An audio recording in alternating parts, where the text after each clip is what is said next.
pro-Shah riots swept through Iran's capital of Tehran, and buildings were burned on August 19, 1953. After a day of fighting, Prime Minister Mohammad Mosaddegh was ousted from office, thus beginning a new era of Iranian governance that changed their history.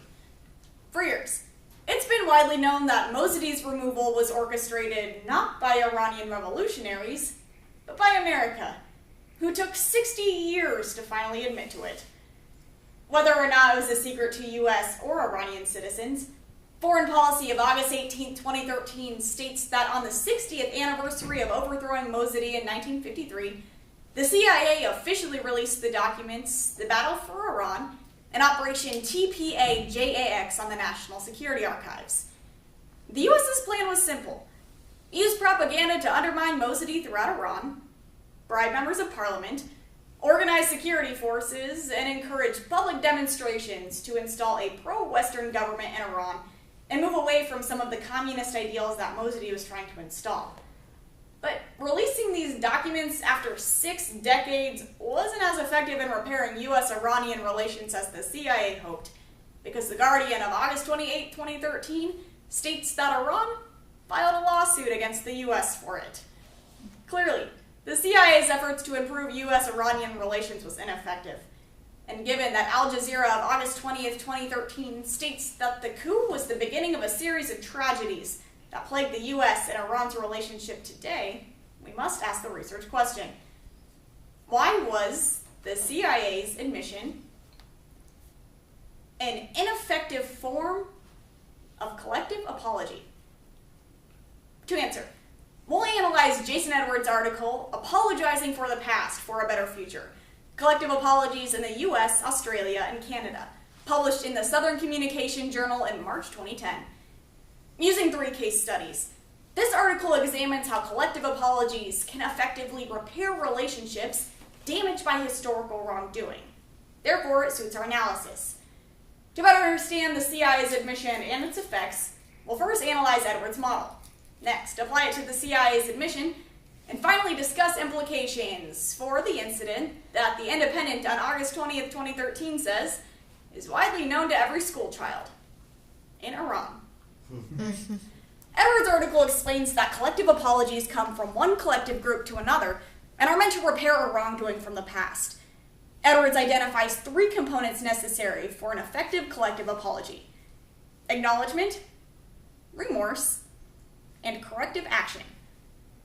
First, the article explains that the most important part of a collective apology is the acknowledgement of a past wrongdoing, because it can help ease current tensions between the victim and the victimizer. The sincerity of the acknowledgement is enhanced by recognizing what the offense was, who was responsible, and who was wronged. The article discusses Bill Clinton's apology for the Tuskegee syphilis experiments. He publicly acknowledged the racism and deceit that occurred by the government, thus identifying the victims. Next, mortification or remorse must be shown because it motivates human behavior. In Clinton's apology, he expressed remorse by using the words apologize or sorry more than 8 times in his speech. Mortification allows current leaders to recognize and redefine their histories for certain events and can serve as a bridge between the past, present, and future. Additionally, it allows a group to separate its current image from a past wrongdoing. Third, corrective action suggests that one must describe actions to be taken so that a wrongdoing of the past will not be repeated. This type of action can help repair bonds by creating a new beginning in the relationship. Clinton took corrective action by pledging that his administration would offer grants to help train bioethicists within the African American community. The article asserts that taking the initiative to correct past events is the key to rebuilding a broken relationship. After analyzing Edwards' model, we can use it to evaluate the CIA's admission. First, acknowledgement.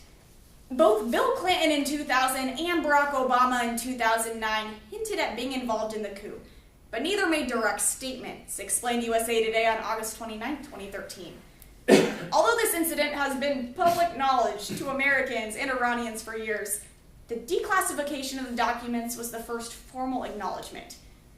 Malcolm Byrne, the U.S. National Security Director, told CNN on August 20th, 2013, that there were no longer good reasons to keep secrets about such a critical episode of our past.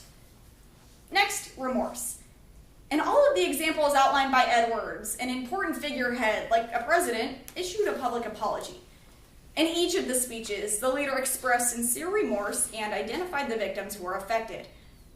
The CIA coup documents, however, are strictly factual statements that demonstrated America's role in the propaganda. No public apology by a public official took place, thus showing remorse, shame, or guilt was non-existent. Third, corrective action. Besides releasing a highly censored version of the documents in 1981, Foreign Policy of August 18, 2013 states the coup has remained an open secret. Iran has demanded an apology for decades. Edwards' model suggests that corrective action must be taken in order to improve a broken relationship. While the act of releasing these documents after so many decades could be seen as corrective action in itself, the U.S. failed to pledge any further corrective action with Iran. Therefore, the U.S. cannot separate its current image from the past wrongdoing. After applying Edwards' model to the CIA's admission, we can now answer our research question. Why was the CIA's admission an ineffective form of collective apology? The CIA's admission failed to express remorse and take corrective action, disabling its ability to serve as an effective collective apology. More significantly, however, this admittance without an apology backfired, causing even more hostility. Therefore, it's critical we examine implications for transparency and rebranding. First, Kermit Roosevelt, a member of the CIA in 1953, published a memoir about the incident in 1979, making the U.S.'s role in the coup even more of an open secret. Still, the National Security Archives of August 19, 2013, states that when it comes to declassifying the documents, the CIA refused to budge. The International Business Times of August 21, 2013, explains that the transparency of this situation essentially meant nothing regarding U.S.-Iranian relations, causing Iran to demand an even bigger gesture or apology in order to improve relations. Transparency is an important part of collective apologia, but openness is only effective when it's accompanied by a moral voice to say which actions were wrong, which the U.S. did not give. Therefore, the transparency of the situation essentially caused more harm than simply just letting it remain an open secret. Next, Iranian hostility has continued to rise since the event, including the hostage crisis in 1979. In the aforementioned Independent article, Malcolm Byrne explained that suppressing the details of the coup for so long only distorted history and encouraged myth-making on both sides. Since it took the U.S. so long to finally reveal their role in the coup, Iran has had nearly 6 decades to build negative perceptions and hostility regarding the event, to the point where it's in their history books for school children. The U.S. needs to separate who the country is now from whom they were then in order to get a fresh start with Iranian relations. Edwards' model suggests that collective apologies can help a group move forward from a past wrongdoing. However, we must question, can a country rebrand its image when an event shaped so many negative perceptions over such a long period of time?